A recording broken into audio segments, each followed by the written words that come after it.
دوستو، جمعیت علماء اسلام اور پاکستان تحریک انصاف ایک ریٹن معاہدے پر کام کر رہے ہیں۔ اگر ہو جاتا ہے تو کچھ دنوں میں یا آنے والے P T I long march میں مولانا فضل الرحمان اور پاکستان تحریک انصاف کے رہنما بلکہ پورا اپوزیشن ایک کنٹینر میں نظر آ سکتے ہیں۔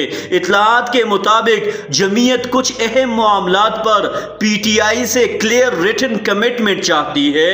ان میں سب سے اہم نقطہ اسرائیل کو تسلیم نہ کرنے کا ہے، یعنی اگر مستقبل میں دونوں جماعتیں مل کر حکومت بناتی ہے تو پاکستان اسرائیل کو تسلیم نہیں کرے گا۔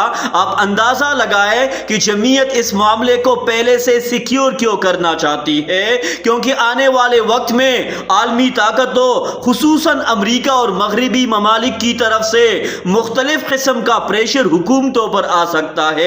جمعیت شاید چاہتی ہے کہ آج ہی پی ٹی آئی سے یہ بات تحریری طور پر طے ہو کہ حکومت میں آنے کے بعد اس پالیسی میں کوئی تبدیلی نہیں ہوگی۔ میرے خیال میں پی ٹی آئی کے لیے یہ نقطہ قبول کرنا کوئی بہت بڑا مشکل نہیں ہوگا۔ دوسرا اہم معاملہ احمدیوں یا قادیانیوں کے حوالے سے موجود ہے۔ اس کے حوالے سے آئین ہے، قانون ہے پاکستان میں۔ جمعیت کو خدشہ ہے کہ اگر کل کو پی ٹی آئی دوبارہ اقتدار میں آتی ہے یا دونوں جماعتیں مل کر حکومت بناتی ہے تو کہیں کسی انٹرنیشنل پریشر کے نتیجے میں ان قوانین میں تبدیلی کی کوشش نہ کی جائے۔ اسی طرح مدارس، مذہبی معاملات، آئندہ انتخابات میں سیٹ ایڈجسٹمنٹ اور مرکز، خیبر پختونخوا، بلوچستان یا دیگر جگہوں پر حکومت میں حصہ جیسے معاملات بھی زیر بحث ہے۔